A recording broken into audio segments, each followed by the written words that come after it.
Hello friends, welcome back to our channel. तो हम लोग डिस्कस कर रहे थे यूथ कंपटीशन बुक, जिसमें लेखपाल मार्गदर्शिका ग्राम समाज एवं विकास के चैप्टर वाइज का देख रहे थे। ठीक है, तो आज की इस वीडियो में हम लोग स्टार्ट करेंगे, देखेंगे केंद्र एवं राज्य सरकार की ग्राम विकास से संबंधित योजनाएं। ठीक है, इसके पहले जितने भी चैप्टर हो चुके हैं उसका लिंक डिस्क्रिप्शन में दे दूंगा और इसका प्लेलिस्ट बना दिया है, तो वहां पर भी आप लोग जाकर चैनल पेज से इसके पूरे बुक को देख सकते हैं। ठीक है, 7 चैप्टर हो चुका है आज इसके, 8 चैप्टर हो चुका है, आज ये 9वां चैप्टर है। और आज हम इसमें जो बात करेंगे इस वीडियो में, तो केंद्र व राज्य सरकार के ग्राम विकास से संबंधित जितनी भी योजनाएं 2015 से लेकर अब तक चलाई गई हैं, वो सारे के सारे इस वीडियो में हम लोग डिस्कस करने वाले हैं। तो बहुत ही इंपॉर्टेंट चैप्टर है ये एग्जाम पॉइंट ऑफ व्यू से, क्योंकि योजना से संबंधित क्वेश्चन पूछे जाते हैं। नवीनतम योजना रहेगी इसमें। ठीक है, और वीडियो को जो है एंड तक देखिएगा, तभी इसका फ़ायदा जो है एग्जाम में मिल पाएगा।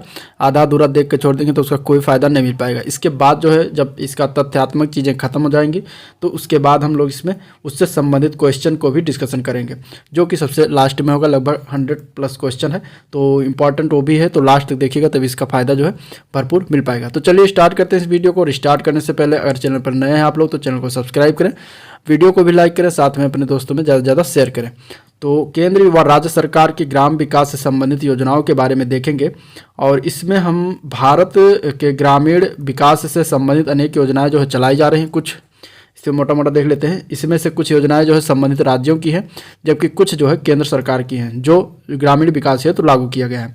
तो उसमें से संबंधित सबसे पहले हम देखेंगे गंगा एक्सप्रेस वे योजना, जो कि ये स्टार्ट किया गया है 18 दिसंबर 2021 को प्रधानमंत्री नरेंद्र मोदी द्वारा उत्तर प्रदेश के शाहजहांपुर जिले से गंगा एक्सप्रेस वे की आधारशिला रखी गई। तो देखिए, इसमें तीनों चीज़ें इंपॉर्टेंट है। एक तो पहले डेट इंपॉर्टेंट है, इसके बाद किसने रखा, इसके बाद किस राज्य में, और राज्य के उस जिले में अगर उत्तर प्रदेश है तो। ठीक है, तो ये सारी चीज़ें इसमें इंपॉर्टेंट है। अब आगे इससे संबंधित और कुछ महत्वपूर्ण चीज़ें देख लेते हैं। तो एक्सप्रेस वे की लंबाई कितनी है? 594 किलोमीटर है, और इसकी निर्माण लागत जो है 36,200 करोड़ रुपए से अधिक है। तो ये भी इंपॉर्टेंट है, याद रखिएगा। और ये जो है 6 लेन वाला एक्सप्रेस वे होगा, जो कि मेरठ के बिजौली गांव से शुरू होकर प्रयागराज के जुदापुर दांडू गांव तक ये जाएगा। तो ये भी याद रखना है कि कहाँ से स्टार्ट हो रहा है और कहाँ तक जाएगा। ठीक है, सारी चीज़ें इसमें पॉइंट टू पॉइंट। और ये जो है उत्तर प्रदेश के कितने जिलों से गुजरेगा? तो टोटल 12 जिलों से ये उत्तर प्रदेश के 12 जिलों से गुजर रहा है, जो कि मेरठ होगा, हापुड़ है, बुलंदशहर है, अमरोहा है, संभल है, बदायूं है, शाहजहांपुर है, हरदोई है, उन्नाव, रायबरेली, प्रतापगढ़ और प्रयागराज। इतने सारे जिलों से ये गंगा एक्सप्रेस वे गुजरने वाला है। आगे हम बात करते हैं, अगला योजना है जो श्री काशी विश्वनाथ धाम कॉरिडोर का लोकार्पण किया गया।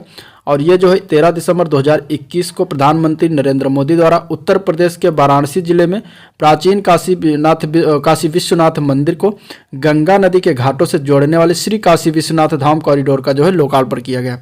और इसमें और बातें कुछ इंपॉर्टेंट है जो जान लेते हैं। तो 8 मार्च 2019 को प्रधानमंत्री द्वारा उक्त कॉरिडोर का शिलान्यास किया गया था। इस धाम के मंदिर परिसर को जो 3000 वर्ग फुट से बड़ा करके 5 लाख वर्ग फुट किया गया है, और जिससे मंदिर परिसर में जो है 50 से लेकर 75,000 श्रद्धालु जो है दर्शन कर सकेंगे। धाम में जो है श्रद्धालुओं के लिए यात्रा की सुविधा केंद्र, shopping complex, multiplex hall, city museum, Varanasi gallery जैसी सुख सुविधाओं की भी व्यवस्था की गई है। काशी विश्वनाथ मंदिर भारत के सबसे बड़े प्रसिद्ध हिंदू मंदिरों में से एक है, जिसे भगवान शिव को समर्पित स्वर्ण मंदिर के रूप में जाना जाता है। वर्ष 1780 ईस्वी में जो है मंदिर के वर्तमान संरचना का निर्माण जो है इंदौर की महारानी अहिल्याबाई होलकर द्वारा किया गया था। तो ये भी थोड़ा सा ऐतिहासिक रूप से जानना जरूरी है। अगली परियोजना का नाम है प्रधानमंत्री द्वारा उत्तर प्रदेश में विभिन्न परियोजनाओं का शिलान्यास और लोकार्पण। देख लेते हैं एक नज़र में। तो 19 नवंबर 2021 को प्रधानमंत्री द्वारा उत्तर प्रदेश के महोबा और झांसी जिलों में विभिन्न विकास परियोजनाओं का शिलान्यास एवं लोकार्पण किया गया। प्रधानमंत्री द्वारा जो है उद्घाटन की गई परियोजनाओं में जो है अर्जुन सहायक परियोजना, रतौली बांध परियोजना, भावनी बांध परियोजना व मझगांव दिल्ली छिड़काव परियोजना शामिल है। ये सभी परियोजनाओं की लागत जो है 3,250 करोड़ रुपए से अधिक है, और इस परियोजना से जो है हमीरपुर, महोबा, बांदा, ललितपुर जिलों के लगभग 65,000 हेक्टेयर भूमि की सिंचाई और इस क्षेत्र में पेयजल की सुविधा भी प्राप्त होगी। प्रधानमंत्री ने झांसा के गरौठा में 600 मेगावाट के ultra mega solar power park की भी आधारशिला रखी। ठीक, कहाँ पर रखा? तो उत्तर प्रदेश के झांसी जिला में। और इस पार्क का निर्माण लागत जो है 3000 करोड़ रुपए से अधिक है। प्रधानमंत्री ने झांसी में अटल एकता पार्क का भी उद्घाटन किया, ये भी इंपॉर्टेंट है। अगली जो परियोजना है सरयू नहर परियोजना, जो कि बहुत ही इंपॉर्टेंट परियोजना है। सरयू नहर राष्ट्रीय परियोजना जो कि 11 दिसंबर 2021 को प्रधानमंत्री द्वारा उत्तर प्रदेश के बलरामपुर जिले में जो है सरयू नहर राष्ट्रीय परियोजना का उद्घाटन किया गया। और इस परियोजना को पहले जो घाघरा नहर परियोजना के नाम से जाना जाता था। वर्ष 2012 में केंद्र सरकार द्वारा इस परियोजना को राष्ट्रीय परियोजना घोषित करते हुए इसका नाम जो है परिवर्तित करके सरयू नहर राष्ट्रीय परियोजना कर दिया गया। परियोजना के तहत 5 नदियों को इसमें जोड़ा जा रहा है, ये भी जो है इंपॉर्टेंट है। 5 नदियों की बात करें तो घाघरा, सरयू, राप्ती, बाणगंगा और रोहिणी को आपस में इसमें जोड़ने का प्रावधान किया गया। नदियों के नाम जरूर याद रखना। परियोजना से पहले जो है 14 लाख हेक्टेयर से अधिक भूमि इसमें सिंचित होगी और परियोजना से जो है 14 लाख हेक्टेयर भूमि से अधिक सिंचित होगी। ये याद रखना पॉइंट कि इसमें पूछा जा सकता है कि कितने लाख हेक्टेयर की भूमि जो है इससे सिंचित की जाएगी। इसके बाद परियोजना से पूर्वी उत्तर प्रदेश के 6200 से अधिक गाँव को लगभग 29 लाख किसानों को इससे लाभ मिलने वाला है। पूर्वी उत्तर प्रदेश के 9 जिलों से होगी मतलब 9 जिलों से ये 9 जिले इससे लाभान्वित होंगे। उन 9 जिलों के नाम की बात करें तो बहराइच हुआ, श्रावस्ती है, बलरामपुर, गोंडा, सिद्धार्थनगर, बस्ती, संत कबीर नगर, गोरखपुर और महाराजगंज को इस परियोजना से लाभ मिलने वाला है। ठीक है, तो टोटल ये कितने हुए 9 जिले हैं जो कि इससे लाभ लेने वाले हैं। अगली योजना की बात करते हैं तो उत्तर प्रदेश आत्मनिर्भर कृषक समन्वित विकास योजना की बात करते हैं, जो कि 3 दिसंबर 2021 को उत्तर प्रदेश के मुख्यमंत्री योगी आदित्यनाथ की अध्यक्षता में मंत्रिपरिषद ने चालू वित्तीय वर्ष 2021-22 से उत्तर प्रदेश में आत्मनिर्भर कृषक समन्वित विकास योजना को लागू करने के किए जाने के प्रस्ताव को स्वीकृति प्रदान की। योजना के अंतर्गत कृषि एवं किसान कल्याण मंत्रालय भारत सरकार के मानक के अनुसार प्रदेश के प्रत्येक विकास खंड में आगामी 3 वर्ष में कुल 1475 कृषक उत्पादन संगठक का गठन राज्य बजट से किया जाएगा। योजना का वित्तयन जो है भारत सरकार द्वारा कृषि अवसंरचना कोष यानी कि AIF के अंतर्गत जो है प्रदेश को आवंटित बजट से किया जाएगा। योजना के तहत भारत सरकार द्वारा 3% वार्षिक उपादान 7 वर्ष की अवधि हेतु प्रदान किया जा रहा है।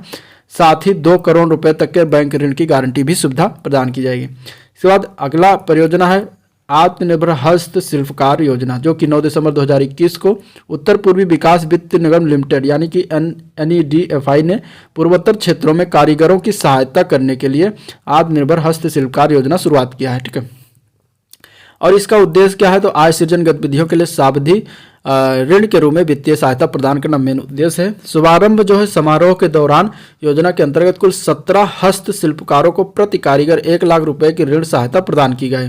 ठीक है, योजना के अंतर्गत प्रदान किए गए ऋण पर 6% वार्षिक ब्याज दर पर सब्सिडी प्रदान की जाएगी और इस ऋण की पुनर्भुगतान की अवधि जो है 24 माह होगी।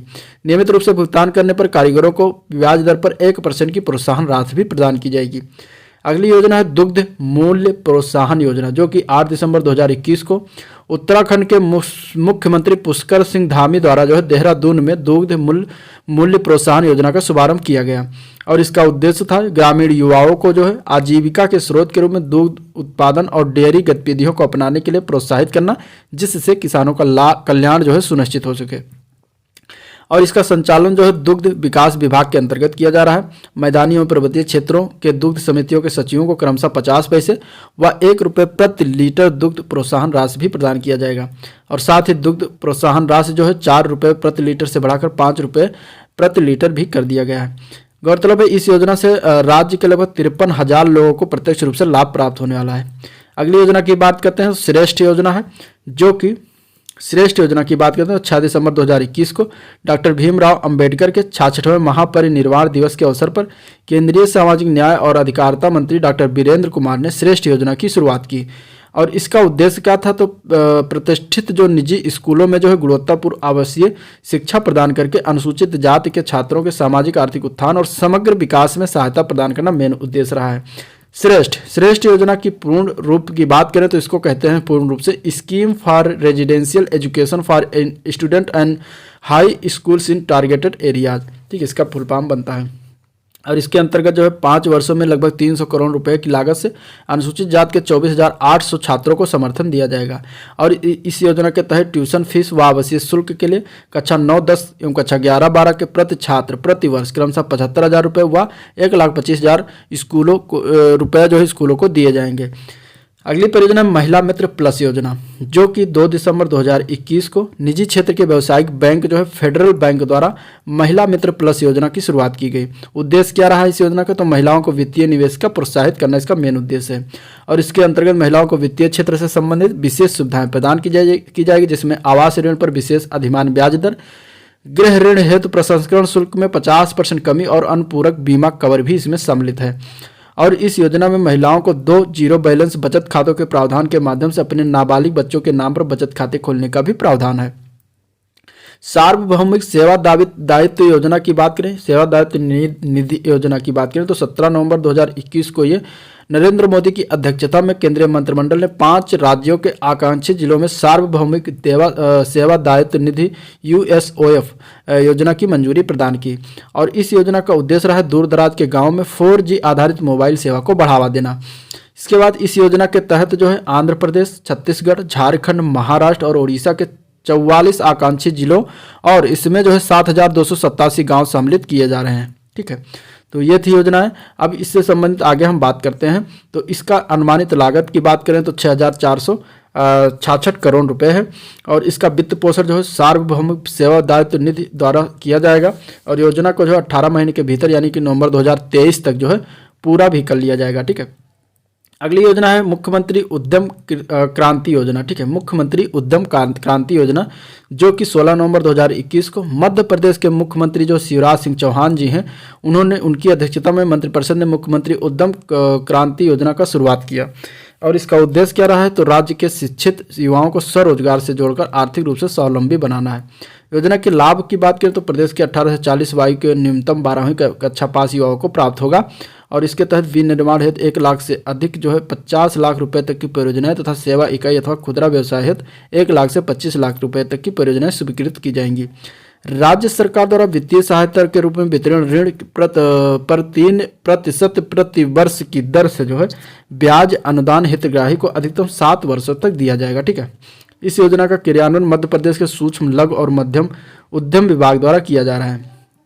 अब देखिए कुछ नवीनतम योजनाओं की बात कर लेते हैं जो कि 2021 में लागू की गई हैं या स्टार्ट की गई हैं और उसका उद्देश्य क्या है, उस योजना का नाम क्या है, ये सारी चीज़ें हम एक 1 लाइन टाइप का देखेंगे। ठीक है, तो तिथि की बात करते हैं पहले। देखिए, अगर हम बात करते हैं 23 अगस्त 2021 को, तो चलाया गया था योजना नेशनल मोनेटाइजेशन पाइपलाइन और इसका उद्देश्य था 6 लाख करोड़ की सरकारी संपत्तियों का विनिवेश करना। ठीक है, अगली योजना की बात करें सुजलाम अभियान, जो कि 25 अगस्त 2021 को स्टार्ट किया गया और ये जो है ग्राम स्तर पर अपशिष्ट जल प्रबंधन, अधिक ODF प्लस गाँव का विकास करना इसका मेन उद्देश्य है। नेक्स्ट योजना है 21 अगस्त 2021 को जो है उभरते सितारे अल्टरनेटिव इन्वेस्टमेंट फंड, यह योजना चलाया गया और इसमें जो है इसका उद्देश्य रहा निर्यात उन्मुख MSME को ऋण और इक्विटी फंडिंग प्रदान करना इसका मुख्य उद्देश्य रहा है। अगली परियोजना की बात करते हैं तो 16 जुलाई 2021 को जो है स्कूल नवाचार और दूत प्रशिक्षण कार्यक्रम चलाया गया और इसमें जो है स्कूल शिक्षकों को नवाचार, उद्यमिता, बौद्धिक और संपदा अधिकार के आदि में जो है प्रशिक्षण देना मेन उद्देश्य रहा है। 5 जुलाई 2021 को निपुण भारत कार्यक्रम योजना चलाया गया और इसमें जो है प्रत्येक बच्चा 2026-27 तक ग्रेड 3 के अंत तक मूलभूत साक्षरता और संख्या गणना में दक्ष हो, ये इसका मेन उद्देश्य है इस योजना का। ठीक है, अगला है जून 2021 में जो है प्रोजेक्ट O2 फॉर इंडिया चलाया गया और इसका मेन उद्देश्य है चिकित्सीय ऑक्सीजन की आपूर्ति हेतु ये जो है परियोजना चलाई गई। इसके बाद 29 मई 2021 को प्रधानमंत्री युवा लेखक परामर्श योजना चलाया गया और ये जो है युवा लेखकों को प्रोत्साहन हेतु इस योजना को स्टार्ट किया गया। 13 अप्रैल 2021 को आहार क्रांति मिशन, जो कि स्वास्थ्य एवं परिवार कल्याण मंत्रालय द्वारा स्टार्ट किया गया। इसके बाद 19 मार्च 2021 को ग्राम उजाला कार्यक्रम स्टार्ट किया गया, जो कि विद्युत और नवीकरणीय ऊर्जा मंत्रालय भारत सरकार के द्वारा ये चलाया जा रहा है। 12 मार्च 2021 को आज़ादी का Amrit Mahotsav India at the rate 75 start किया गया है। ठीक है, 5 फरवरी 2021 को देश की पहली शिक्षा छात्र बीमा योजना स्टार्ट किया गया और ये कहाँ से, मध्य प्रदेश सरकार द्वारा। 1 फरवरी 2021 को जल जीवन मिशन शहरी क्षेत्रों के लिए जो है सार्वभौमिक जलापूर्ति हेतु स्टार्ट किया गया है। फरवरी 2021 में राष्ट्रीय शहरी डिजिटल मिशन जो है साझी डिजिटल अवसंरचना के निर्माण इसका उद्देश्य रहा है। 15 जनवरी 2021 को प्रधानमंत्री कौशल विकास योजना 3.0 स्टार्ट किया गया और यह कौशल विकास हेतु जो है स्टार्ट किया गया। तो इस कुछ योजनाएं थी जो नवीनतम स्टार्ट की गई हैं।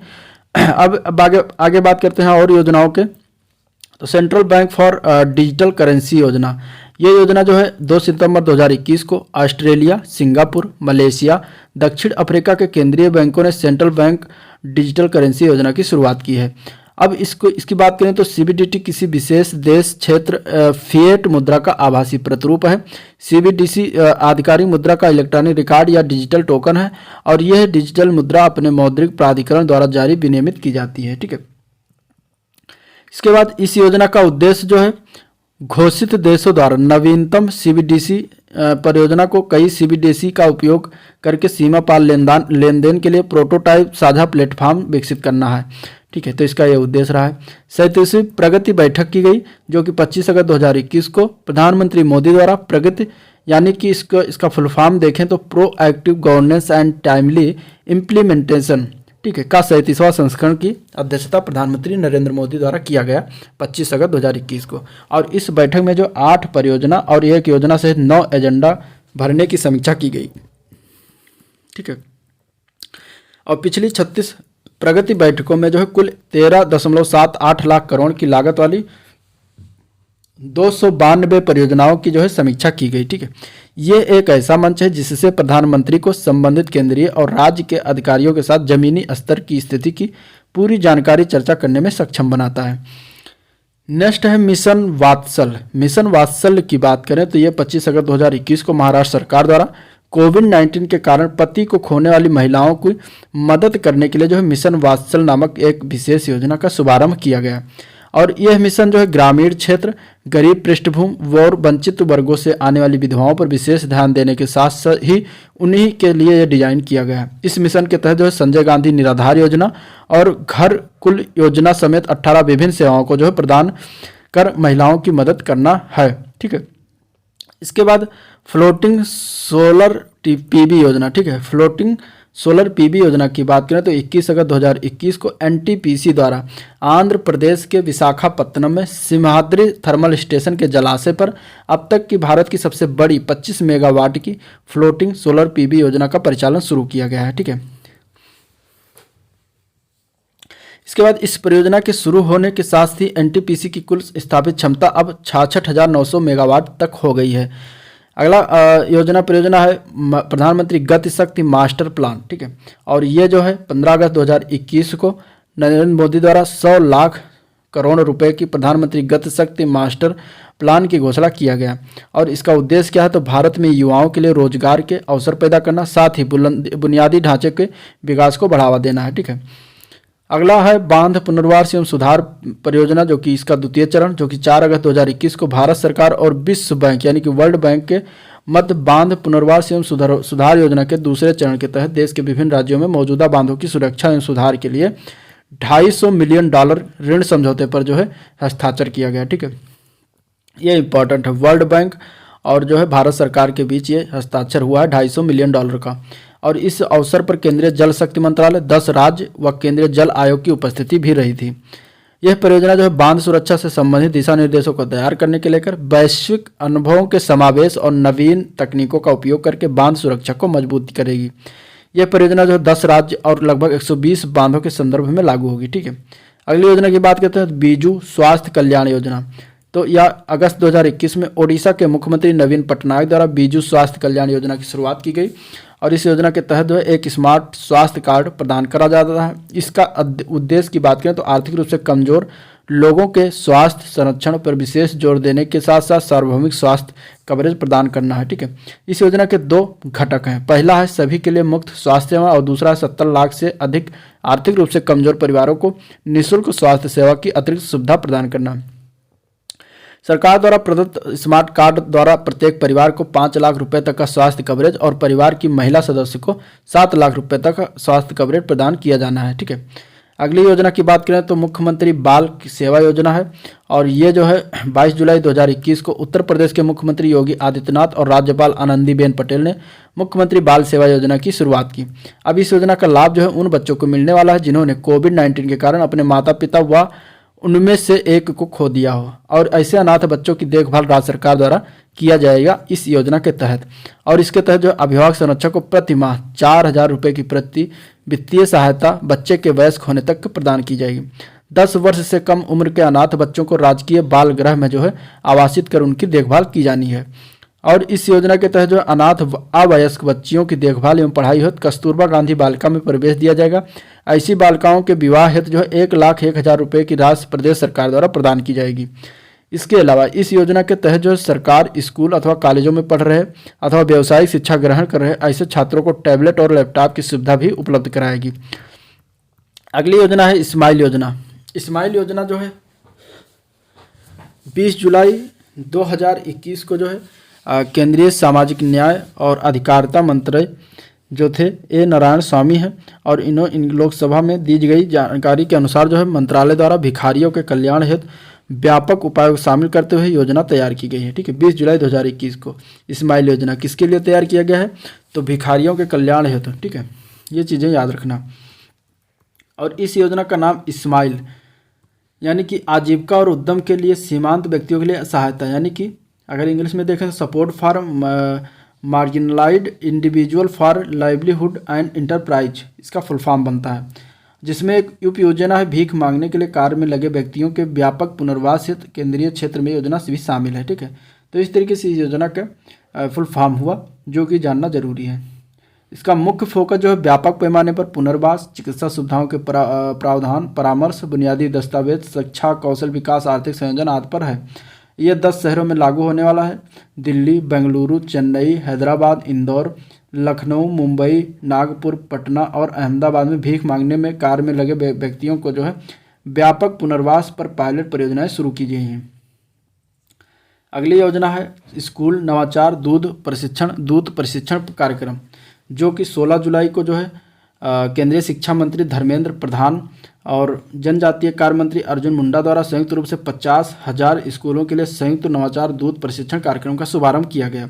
इसका उद्देश्य क्या है, तो 50,000 स्कूल शिक्षकों को नवाचार, उद्यमिता, IPR, डिजाइन थिंकिंग, उत्पाद विचार सृजन आदि के बारे में जो प्रशिक्षण देने के लिए इसका मेन उद्देश्य रहा इस योजना का। ठीक है, और शिक्षा मंत्रालय के 99 एकांश और अखिल भारतीय तकनीकी शिक्षा परिषद द्वारा जो है स्कूली शिक्षकों के लिए उच्च शैक्षिक संस्थान के संकाय सदस्यों के लिए नवाचार राजदूत प्रशिक्षण कार्यक्रम के आधार पर डिजाइन किया गया है, और यह प्रशिक्षण केवल ऑनलाइन के माध्यम से ही दिया जाएगा।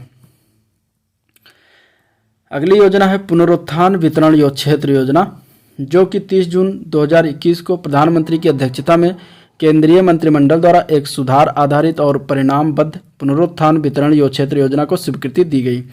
और इसका उद्देश्य क्या था, तो बुनियादी ढांचे के मजबूत करने के लिए डिस्कॉम्स को सशर्त वित्तीय सहायता प्रदान करते हुए निजी क्षेत्र के डिस्कॉम्स के अलावा सभी डिस्कॉम्स अथवा विद्युत विभागों की परिचालन क्षमता और वित्तीय स्थिरता में सुधार करना है।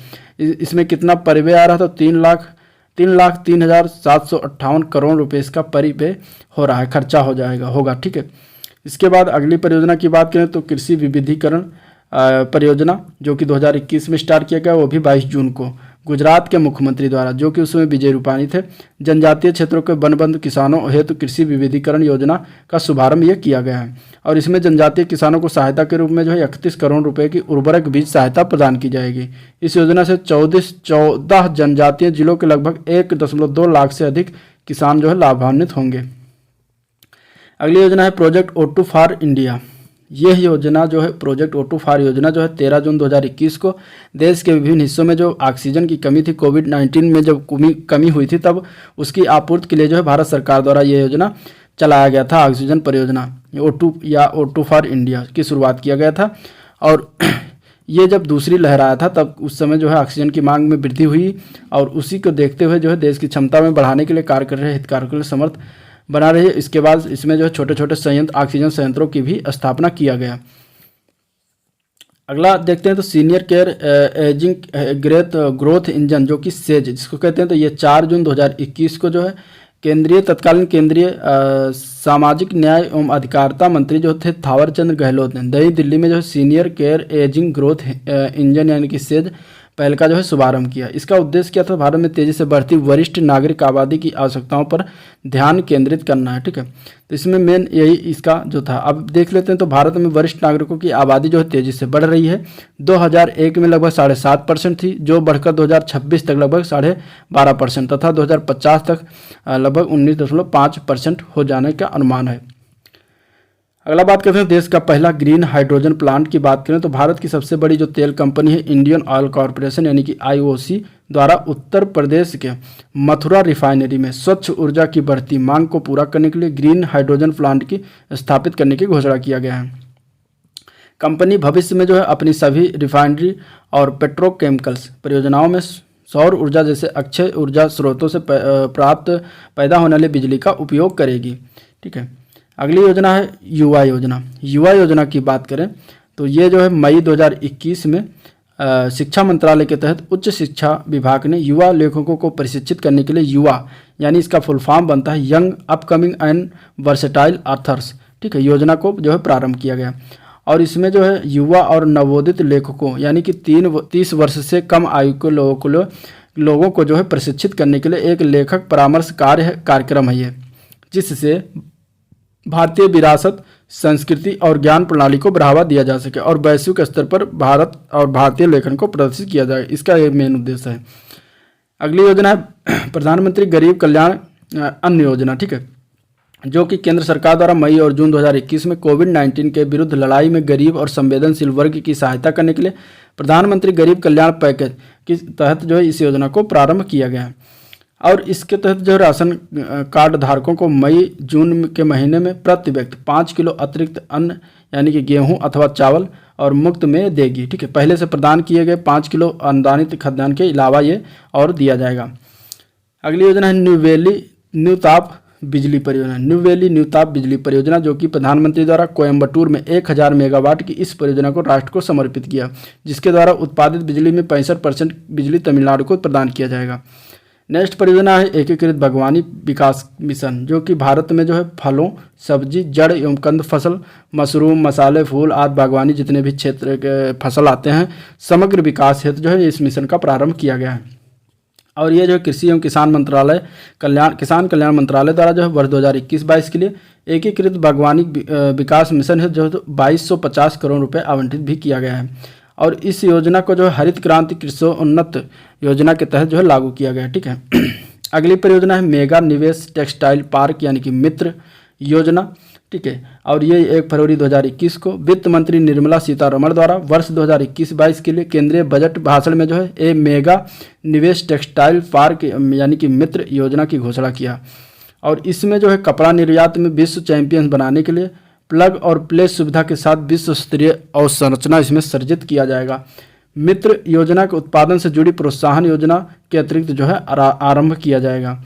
ठीक है, इसमें उद्देश्य की बात करें तो वस्त्र उद्योग को वैश्विक स्तर पर प्रतिस्पर्धी बनाना, बड़े निवेश आकर्षित करना, रोजगार सृजन एवं निर्यात को प्रोत्साहन देना आदि इसके योजना के उद्देश्य हैं। ठीक है, इस योजना के तहत 3 वर्षीय अवधि में जो 7 टेक्सटाइल पार्क की भी स्थापना की जाएगी।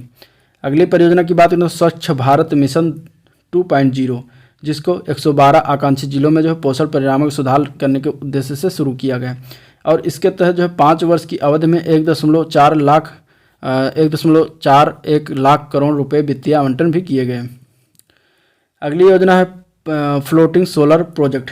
ठीक है, विश्व के सबसे बड़े फ्लोटिंग सोलर प्रोजेक्ट का निर्माण मध्य प्रदेश के खंडवा जिले में नर्मदा नदी पर ओंकारेश्वर बांध के जलाशय पर बनाया जाना है। ठीक है, और ये जो है 600 मेगावाट वाले प्रोजेक्ट की अनुमानित निवेश राशि जो है 3000 करोड़ रुपए तथा इससे वर्ष 2022-23 तक विद्युत उत्पादित होने की संभावना है।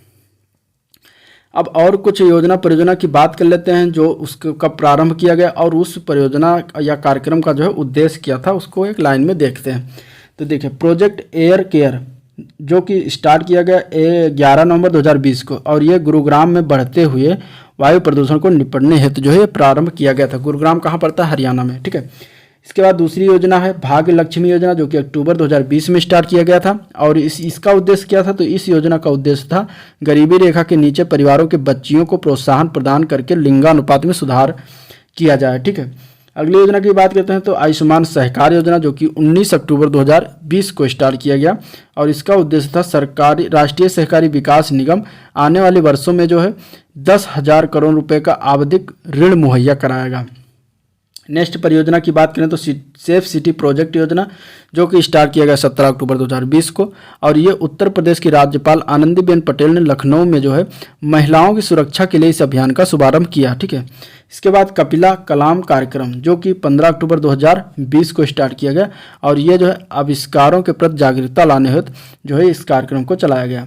इसके बाद दीनदयाल अंत्योदय योजना, जो कि राष्ट्रीय ग्रामीण आजीविका मिशन जिसको कहते हैं।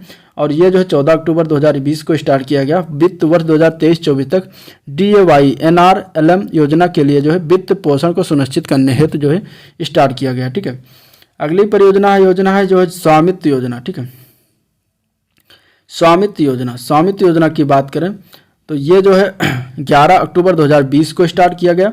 और इसमें जो ग्रामीण किसानों के जमीनों की ऑनलाइन देखरेख मुहैया कराना तथा जमीनी प्रक्रिया में पारदर्शिता लाना इस योजना का मुख्य उद्देश्य रहा था। ठीक है, स्वामित्व योजना का। अगली योजना है जगन्ना विद्या कनुका योजना, जो कि 8 अक्टूबर 2020 को स्टार्ट किया गया। इसमें जो है सरकारी स्कूलों की गुणवत्ता और नामांकन में सुधार करना इसका मेन उद्देश्य रहा है। नेक्स्ट योजना है प्रधानमंत्री मत्स्य संपदा योजना, जो कि 10 सितंबर 2020 को स्टार्ट किया गया। और इसमें जो मछुआरे और मत्स्य किसानों की आय दोगुनी करने हेतु ये योजना शुरुआत किया गया। नेक्स्ट योजना है दीनदयाल उपाध्याय अंत्योदय रसोई योजना, जो कि सितंबर 2020 में स्टार्ट किया गया। इसमें जो गरीब श्रमिक वर्ग को स्वस्थ और पौष्टिक भोजन उपलब्ध कराना इस योजना का मुख्य उद्देश्य रहा है। नेक्स्ट योजना है छावनी कोविड यानी कि योद्धा संरक्षण योजना, जो कि अगस्त 2020 में स्टार्ट किया गया। और इस योजना का उद्देश्य रहा है केंद्र सरकार द्वारा प्रायोजित योजना के कार्यान्वयन व्यवस्था और वित्त पोषण की बेहतर समझ तथा लाभों के विस्तार के उद्देश्य से रूपरेखा तैयार करने हेतु इस योजना की शुरुआत किया गया। नेक्स्ट योजना है मेजर ध्यानचंद विजय पथ योजना, जो कि शुरुआत किया गया 29 अगस्त 2020 को। और इस दिन मेजर ध्यानचंद, जो कि हॉकी के महान खिलाड़ी थे, हॉकी के जादूगर कहा जाता था, तो इनकी जन्मदिन भी है इसी दिन 29 अगस्त को पड़ता है। और ये योजना जो शुरुआत किया गया उत्तर प्रदेश के राष्ट्रीय और अंतर्राष्ट्रीय खिलाड़ियों को एक घर तक सड़क बनाना। ठीक है, यानी कि जो भी उत्तर प्रदेश के राज्य के राष्ट्रीय और अंतर्राष्ट्रीय खिलाड़ी हैं उनके घर तक जो है एक सड़क बनाना इस योजना का मेन उद्देश्य रहा है। अगली योजना है अरुणोदय योजना। अरुणोदय योजना की बात करें तो स्टार्टिंग हुआ 2 अक्टूबर 2020 और ये जो है वित्तीय सहायता उपलब्ध कराता है। नेक्स्ट योजना है जन धन योजना। जन धन योजना की बात करें तो 28 अगस्त 2014 को स्टार्ट किया गया और ये जो है ज़्यादा से ज़्यादा लोगों को बैंक से जोड़ता है। मेक इन इंडिया कार्यक्रम जो है 25 सितंबर 2014 को स्टार्ट किया गया और देश में विनिर्माण क्षेत्र को बढ़ावा देने के लिए। स्वच्छ भारत मिशन 2 अक्टूबर 2014 से स्टार्ट किया गया है और ये जो है 2 अक्टूबर 2019 तक स्वच्छ भारत की परिकल्पना, प्रथम चरण ये 2014 टू 19 और द्वितीय चरण जो चला 2020-21 और 2024 टू 25 तक चलेगा। ठीक है। बेटी बचाओ बेटी पढ़ाओ योजना 22 जनवरी 2015 को स्टार्ट किया गया। लड़कियों को पढ़ाई के जरिए सामाजिक और वित्तीय तौर पर आत्मनिर्भर बनाना इस योजना का मेन उद्देश्य है। स्मार्ट सिटी योजना 25 जून 2015 को स्टार्ट हुआ। 2015 से 2020 तक देश के 100 चुने गए शहरों को स्मार्ट शहर के रूप में विकसित करना मेन उद्देश्य रहा है। स्टार्टअप इंडिया 16 जनवरी 2016 को जो है स्टार्ट किया गया और ये जो है नए उद्यमों को बढ़ावा देने के लिए इस योजना की शुरुआत की गई थी।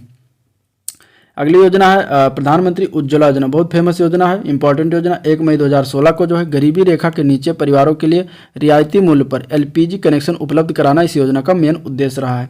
अटल पेंशन योजना की बात करें तो ये 9 मई 2015 को स्टार्ट हुआ और इसमें जो असंगठित क्षेत्र के श्रमिकों पर केंद्रित एक पेंशन योजना ये है। ठीक है। आयुष्मान भारत योजना इंपॉर्टेंट योजना 23 सितंबर 2018 को शुरुआत किया गया, एक स्वास्थ्य योजना है। श्यामा प्रसाद मुखर्जी अर्बन मिशन की बात करें तो 21 अक्टूबर 2016 को स्टार्ट किया गया और ये पूरे देश में स्थानीय विकास को प्रोत्साहित करने 300 करोड़ ग्रामीण क्लस्टरों के विकास, जिन्हें अर्बन क्लस्टर नाम दिया गया है। उदय योजना यानी कि उज्ज्वल डिस्कॉम इंश्योरेंस योजना की बात करें तो 20 नवंबर 2015 को स्टार्ट किया गया। बिजली वितरण कंपनियों यानी कि डिस्कॉम का वित्तीय सुधार एवं पुनरुत्थान करना इस योजना का मुख्य उद्देश्य रहा है। प्रधानमंत्री मुद्रा योजना की बात करें इंपॉर्टेंट योजना और ये जो है 8 अप्रैल 2015 को स्टार्ट किया गया कारोबार के आर्थिक सहायता के लिए। ठीक है। अगली योजना है प्रधानमंत्री जीवन ज्योति योजना, जो कि 9 मई 2015 को स्टार्ट किया गया और इस योजना का उद्देश्य रहा जीवन बीमा को बढ़ावा देने के साथ पॉलिसी धारक की मृत्यु होने पर परिवार की आर्थिक सहायता करना। ठीक है, नेक्स्ट योजना है स्वनिधि योजना, जो कि 1 जून 2020 को स्टार्ट किया गया। रेहड़ी और पटरी वालों को जो है यानी कि रेहड़ी ठेला जो किनारे पर छोटी मोटी दुकानें लगाते हैं उनको माइक्रो ऋण प्रदान करना इस योजना का मेन उद्देश्य रहा है। प्रधानमंत्री आवास योजना, जो कि शहरी जिलों में स्टार्ट किया गया और ये जो है 25 जून 2015 को स्टार्ट किया। वर्ष 2022 तक शहरी गरीबों को आवास उपलब्ध कराना इसका मेन उद्देश्य रहा है। ठीक है। प्रधानमंत्री फसल बीमा योजना की बात करें तो 13 जनवरी 2016 को शुरुआत किया गया। प्राकृतिक आपदाओं, कीटों और बीमारियों के परिणाम स्वरूप फसलों की क्षति की स्थिति में जो है किसानों की वित्तीय सहयोग प्रदान करना मेन उद्देश्य रहा है। प्रधानमंत्री कृषि सिंचाई योजना की बात करें तो 1 जुलाई 2015 को स्टार्ट किया गया और हर खेत को पानी, इसमें इसका मेन उद्देश्य रहा है कि हर खेत को पानी पहुँचाया जाए या दिया जाए। मृदा स्वास्थ्य कार्ड योजना की बात करें तो 19 फरवरी 2015 को स्टार्ट किया गया और मृदा स्वास्थ्य में सुधार हेतु किसानों को मृदा की वास्तविक स्थिति को बताना, जिससे संपोषणीय कृषि को बढ़ावा दिया जा सके, इस योजना का मेन उद्देश्य रहा है। मृदा स्वास्थ्य कार्ड योजना। सौभाग्य योजना, जो कि 27 सितंबर 2017 को स्टार्ट किया गया। देश के ग्रामीण तथा शहरी क्षेत्रों के सभी घरों का जो विद्युतीकरण करना इसका मेन उद्देश्य रहा है। राष्ट्रीय पोषण मिशन की बात करते हैं तो 30 नवंबर 2017 को स्टार्ट किया गया। छोटे बच्चों, महिलाओं, किशोरियों में कुपोषण और एनीमिया को खत्म करना इस योजना का मेन उद्देश्य रहा है। ठीक है, अब आगे हम बात करते हैं मृदा स्वास्थ्य कार्ड योजना, उसके बारे में थोड़ा डिटेल में जान लेते हैं। तो ये नरेंद्र मोदी द्वारा जो है 19 फरवरी 2015 को राजस्थान के श्री गंगानगर जिले के सूरतगढ़ से मृदा स्वास्थ्य कार्ड योजना का शुभारंभ किया गया। ठीक है, और इसका उद्देश्य क्या रहा है तो उर्वरकों के उपयोग से मृदा में उपस्थित पोषक तत्वों में होने वाली कमी को जो है दूर करना है। इस योजना की थीम भी थी। थीम क्या था? स्वस्थ धरा खेत हरा। याद रखना, योजना के तहत जो है मृदा की स्थिति का आकलन नियमित रूप से राज्य सरकार द्वारा प्रति 2 वर्ष में किया जाता है, जिससे कि पोषक तत्वों की कमी पहचान के लिए साथ ही सुधार भी लागू किया जा सके। अगली मेन योजना है प्रधानमंत्री कृषि सिंचाई योजना। ठीक है, इसकी अध्यक्षता जो है प्रधानमंत्री की अध्यक्षता में गठित मंत्रिमंडलीय समिति द्वारा 1 जुलाई 2015 को इस योजना को स्वीकृति प्रदान किया गया और इसमें जो केंद्र राज्य की हिस्सेदारी है 75:25। ठीक है, यानी कि इसमें अगर 100 रुपये है तो 75 रुपये उसमें केंद्र खर्च करेगा, बाकी 25 रुपये राज्य खर्च करेगा। तथा उत्तर पूर्वी क्षेत्र और पहाड़ी राज्यों की बात करें तो यह अनुपात पड़ जाता है 90:10, यानी उत्तर पूर्वी क्षेत्र और पहाड़ी क्षेत्र की बात आएगा तो उसमें 90 केंद्र खर्च करेगा और 10 जो है राज्य खर्च करेगा। इसमें जो है सुनिश्चित सिंचाई के अंतर्गत खेती योग्य क्षेत्र वाला विस्तार करना, हर खेत को पानी, इस योजना का मेन उद्देश्य रहा है। क्षेत्रीय स्तर पर सिंचाई के निवेश में तीव्र करना, पानी की बर्बादी को कम करने के लिए जल उपयोग की दक्षता में जो सुधार करना इत्यादि इसका मेन बिंदु रहा है। प्रमुख बिंदु की बात करें तो जल शक्ति मंत्रालय द्वारा वर्ष 2020 में इस योजना के तहत परियोजनाओं के घटकों की जियो टैगिंग है जो मोबाइल एप्लीकेशन भी लॉन्च किया। साथ हाल ही में जो आर्थिक मामलों के मंत्रिमंडलीय समिति द्वारा 93,000 करोड़ रुपए के परिव्यय के साथ वर्ष 2026 तक इस योजना के विस्तार को भी मंजूरी दिया गया। अगली योजना है पंडित दीनदयाल उपाध्याय किसान समृद्धि योजना। इस योजना की शुरुआत जो है मुख्यमंत्री योगी आदित्यनाथ द्वारा 8 अगस्त 2017 को जो 5 वर्ष की अवधि के लिए जो किया गया और इस योजना पर कुल जो है 477.33 करोड़ रुपए का व्यय 5 वर्ष में शामिल किया जाएगा। ठीक है, बुंदेलखंड के 7 जिलों को छोड़कर प्रदेश के शेष 68 जिले इस योजना में शामिल किए गए हैं। वर्ष 2022 तक 1,71,186 हेक्टेयर भूमि का सुधार जो है करने का इसमें लक्ष्य रखा गया है। ठीक है, पंडित दीनदयाल उपाध्याय किसान समृद्धि योजना के तहत भूमि का समतलीकरण, मेड़बंदी, परिधीय बांध इसमें बनाए जाएंगे और इस योजना का सारा कार्य जो है मनरेगा के तहत किया जा रहा है। ठीक है, अगली योजना है समन्वित कृषि प्रणाली योजना। तो कृषि से संबंधित बात करें तो समन्वित कृषि प्रणाली की बात करें तो कृषि से विभिन्न उद्यमों जैसे कि फसल उत्पादन, मवेशी पालन, फल तथा सब्जी उत्पादन आदि का इस प्रकार का समायोजन कि वह एक दूसरे के पूरक हों, जिसमें संसाधनों की क्षमता, उत्पादकता और लाभप्रदता में पर्यावरण को सुरक्षित रखते हुए वृद्धि की जा सके, समन्वित कृषि प्रणाली कहलाता है। ठीक है, परिभाषा हो गया। अब इसके लाभ की बात करें तो आय में वृद्धि, छोटे व सीमांत किसान की भूमि में साल भर आय प्राप्त कर सकते हैं। बड़े किसान अपनी भूमि पर दूसरों को रोजगार मुहैया करा सकते हैं। अच्छी आमदनी से शहरों की तरफ से पलायन को रोका जा सकता है। मृदा उत्पादकता के बरकरार को रखकर पर्यावरण में को सुरक्षित रख सकते हैं। मुख्यमंत्री कृषि किसान एवं सर्वहित बीमा योजना की बात करें तो इसकी शुरुआत मुख्यमंत्री योगी आदित्यनाथ द्वारा किया गया। इसके लाभार्थी की बात करें तो किसान एवं उत्तर प्रदेश के कमजोर वर्ग के लोग हैं इस योजना के लाभ उठाने वाले। ठीक है, परिवार की अधिकतम आय 75,000 से अधिकतम आय 75,000 वार्षिक हो, उत्तर प्रदेश के अस्थायी निवासी हो, 18 से 70 उम्र हो, और योजना के अंतर्गत जो दुर्घटना होने पर 2.5 लाख रुपए तक का बीमा उपलब्ध कराया जाएगा।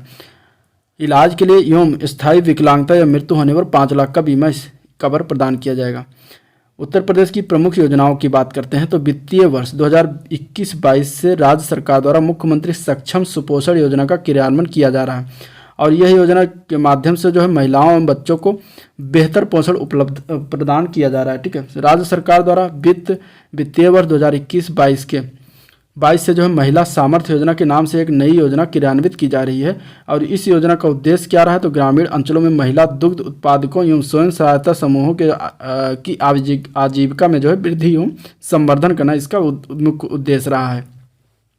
राज्य सरकार द्वारा प्रदेश के युवाओं को विभिन्न प्रतियोगी परीक्षाओं में जो है सफलता दिलाने के उद्देश्य से निःशुल्क कोचिंग की योजना जो है मुख्यमंत्री अभ्युदय योजना भी प्रारंभ किया गया है, और राज्य सरकार द्वारा वित्तीय वर्ष 2021-22 से आत्मनिर्भर कृषक समन्वित विकास योजना का भी क्रियान्वित किया गया है, और इस योजना का उद्देश्य है किसानों की आय को वर्ष 2022 तक दोगुना करना। ठीक है, तथा विभिन्न योजनाओं के बेहतर उपयोग हेतु अवस्थापना संबंधी अंतराल को भी पूरा करना।